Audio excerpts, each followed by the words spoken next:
Hello, and welcome to HR Bytes, a podcast and video series to bring you stories of HR professionals who bring a think globally and act locally digital HR agenda to their work.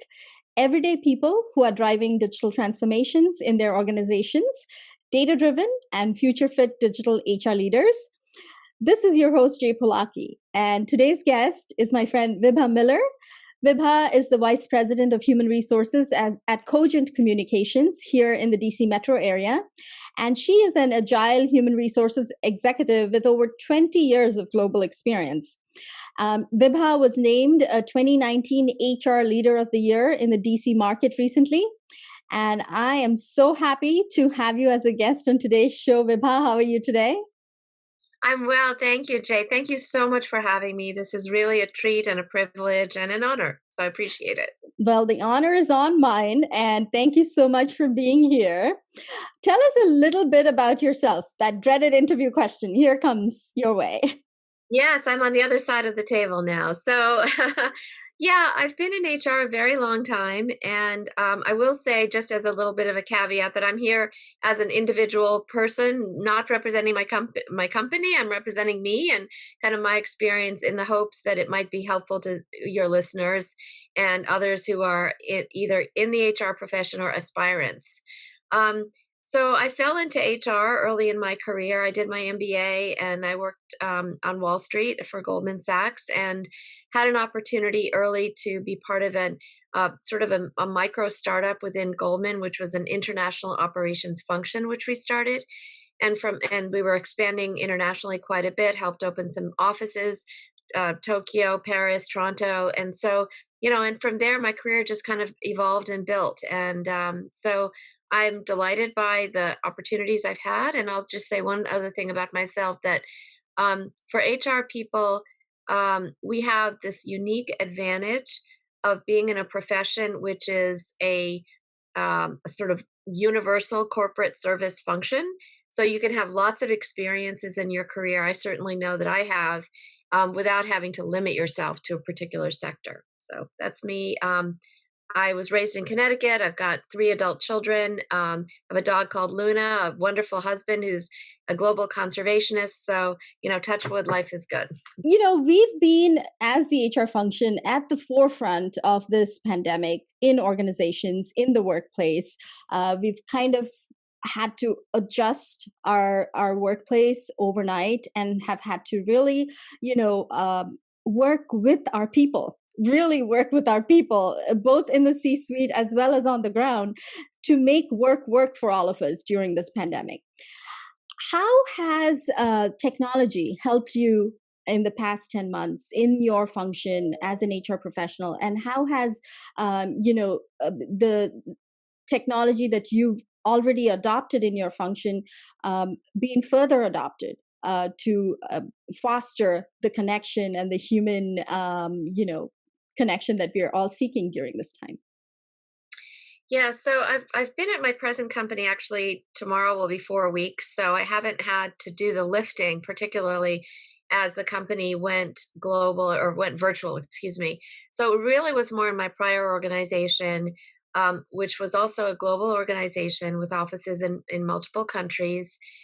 So we were used to collaborating in multiple time zones and around the world, and to some degree, not just virtually, but also sort of at odd times. So in a way, there were always people working from home, but not regularly. It was just a virtue of time zones.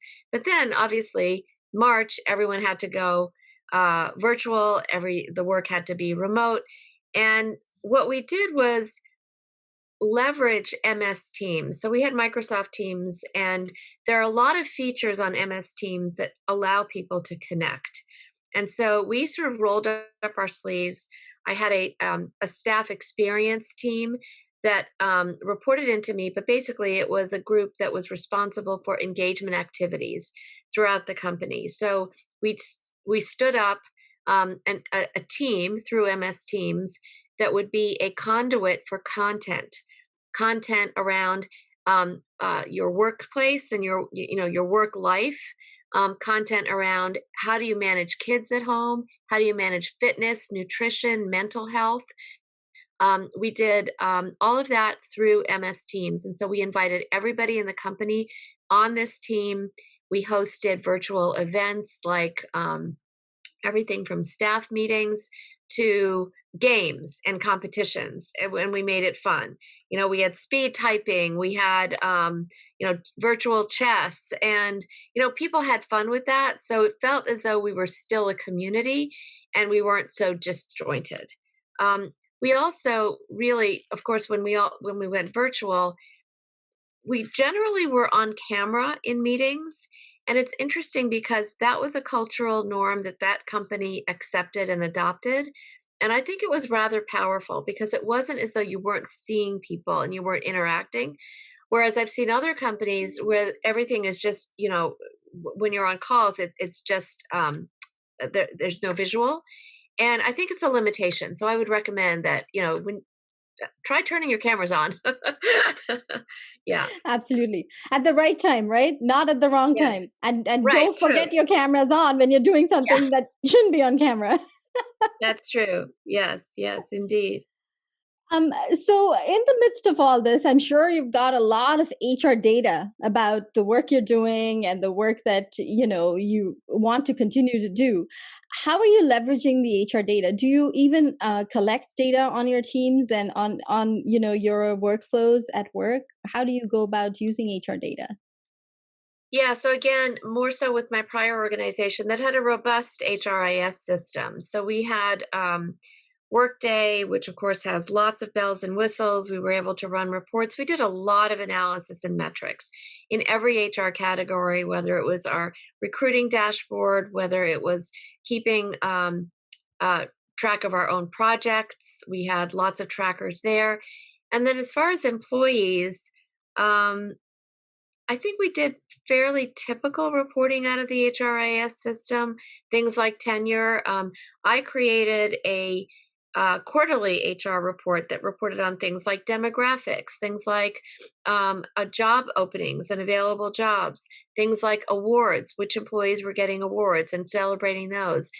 There were obviously milestones for employees in terms of service tenure. So we would recognize that. Training, how many employees attended what sort of training, what was the company's investment, the dollar investment in those trainings, and what were the most popular trainings. So those were some of the metrics and analytics that I think were regularly reported on with a great deal of transparency for all employees to see across the company, and they were appreciated. Yeah. Absolutely. Data is like the new oil, right? How do we mine the data and how do we utilize it for good? And Hmm. and make it a transparent process so that employees do not feel that they're being spied on. So that's Right. definitely a challenge for us in 2021, but it can be used to do so much good, right? So, what role did your social capital within your organization and outside of it play in you bringing this innovation, in the HR function as well as scaling it up within your function? Yeah, I think that's a superb question. And I would say that whether you're in a small company or a large company, social capital is essential to the success of the HR function, the individuals in HR, and the adoption of change. Because at the end of the day, HR needs to connect with people throughout the company. Um, your friends in IT are essential because they can help you understand and really leverage the technology that you currently have.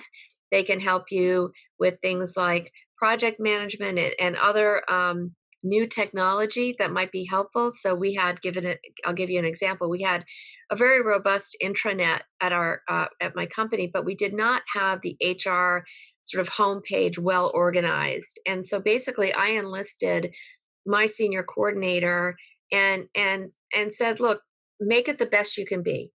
And so I think if you harness the creativity and sort of let loose the creativity on your own team and let them go procure the relationships and counterparts that need to happen, you can get a way better product than you might be able to dream of yourself. And at the end, what we achieved through our SharePoint intranet site was really almost like a website quality HR experience for a user experience. We looked at it as very much the user. So that was an example of a relationship in terms of social capital. The other thing I mentioned earlier, our staff experience team, that was something that was a volunteer service with comprised of members from functions throughout the company and throughout the world. So they really became like an extension of the HR department, and they could help us sell through changes. They could be evangelists. They could actually be the representative or at times the host for some of these events that we were hosting. So those are individuals, and they were all different levels in the company. So all the way up to senior director, and as low, I suppose, all the way to coordinator.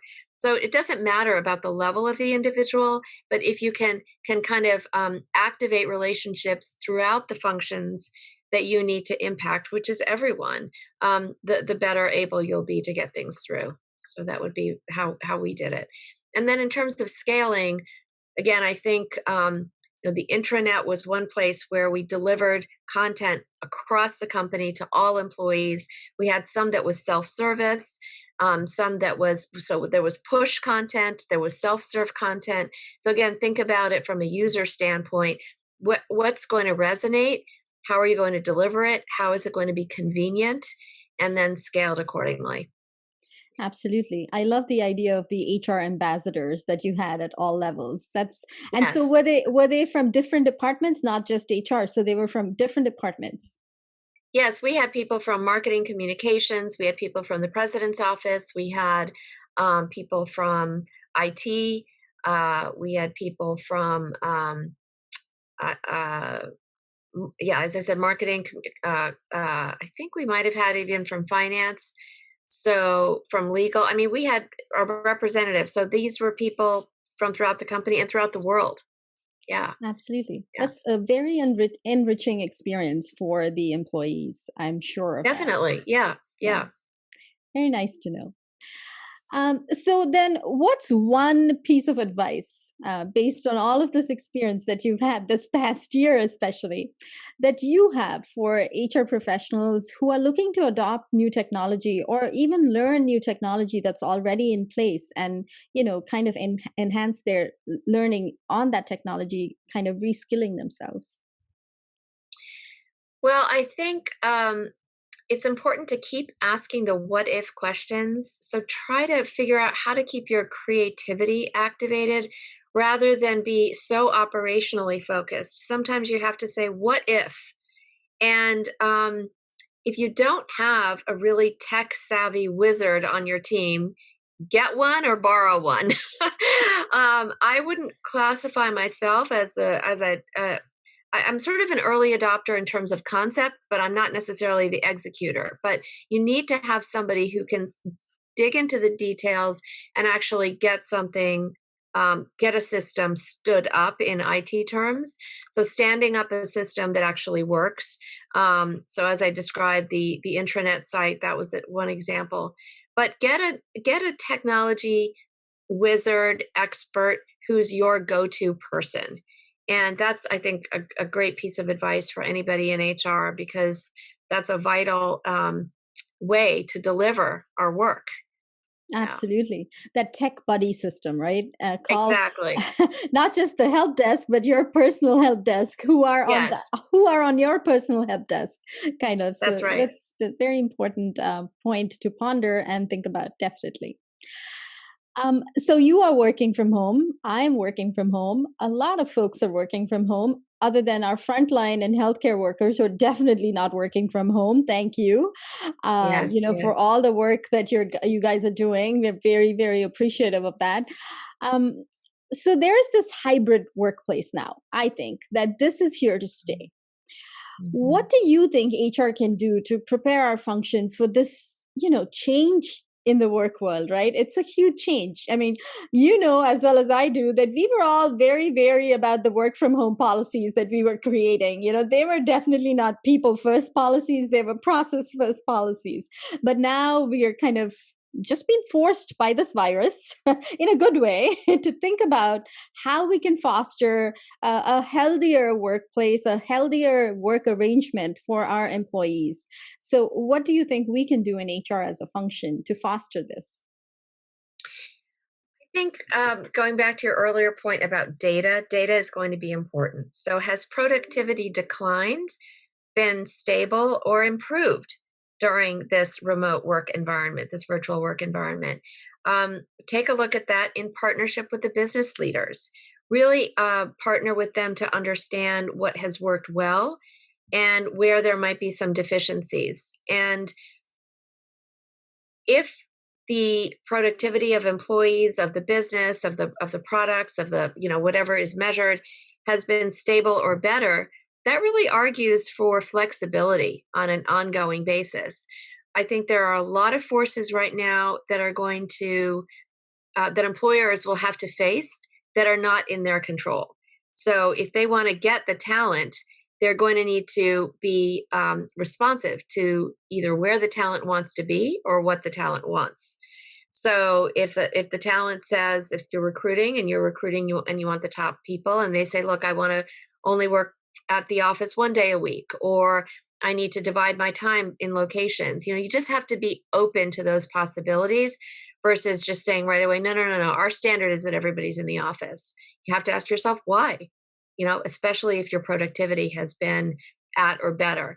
I also think that you need to look at what it will take to have staff distributed from the point of view of your culture and the point of view of what impact, how do you retain your cultural norms and the key fabric, the critical DNA of your culture, while also adding some flexibility that you may not have had previously, and not look at it as, well, we can't do it, but how can we do it?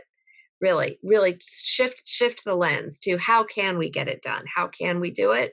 Versus no, that's not the way we do it. I think the way we do it is going to have to be reassessed.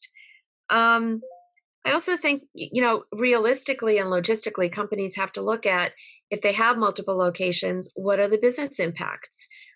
Is payroll equipped to handle multiple locations? What are the tax implications of that? What are the compensation implications of that from an HR standpoint? If you've got if your main headquarters, where everyone has always been, is in a high cost of living area and a high salary area, and you now have people distributed, they may be doing the exact same jobs, but they're all over the country. Does that mean, if somebody chooses to live in a low cost area, great for them, they get a windfall, maybe. Or it could mean that you kind of calibrate differently around geographic differentials. But that's just a discussion point, not necessarily, I'm not advocating for one or the other, but I think the company needs to think about that. It's very hard to sort of navigate to rules around that, I will say, just because people are fluid, they're flexible. They may be 4 months here, 6 months there. How do you kind of make those decisions? So I think that's going to be something to worry about.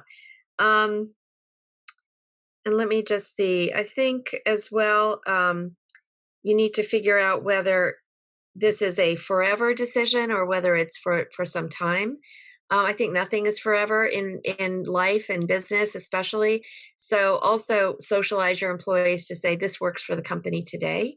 And kind of put the company's strategies and priorities first, but as well, you need to also be realistic about what the talent is going to require and be responsive and agile. Absolutely. Agile is the word of the year for HR, definitely. Yes. Yes. And for everyone, right, in life too. We just got to be agile. So that's great advice. So that brings us to the fun part of our conversation today. Not that it wasn't fun till now, the funner part, the question connection round. Who is one person that you think everyone should know about in HR technology specifically, and we should all be connecting with? So in HR technology, I don't know that she would characterize herself as a technologist necessarily, but there is someone who I think has been a great um, kind of coach for me. Her name is Karen Laos, Laos, and she's a speaker, a coach. She runs podcasts. She's pretty active on LinkedIn, and she's been really, really helpful to me. So I didn't exactly answer your question But that's around fine. technology, but she's been very very very helpful. Yeah, Very yeah. nice. And I link her profile in the show notes for the audience to connect as well. Okay, yeah. There is another speaker. Well, maybe that's your next question. I'll let you ask. Well, what's your favorite HR podcast other than HR Bytes?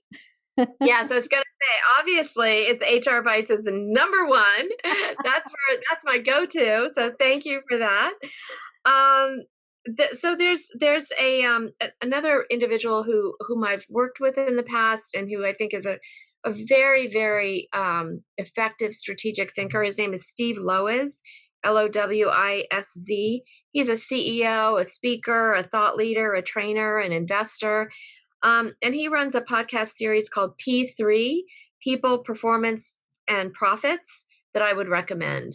So he's come at it from the point of view of a founder of a recruitment resource firm. So he's sort of technology related. He's CEO, definitely a successful CEO, but he also has a core body of knowledge of HR. So he would be another one that I would recommend. Yeah. Absolutely. We'll link his profile as well in the show notes for the audience.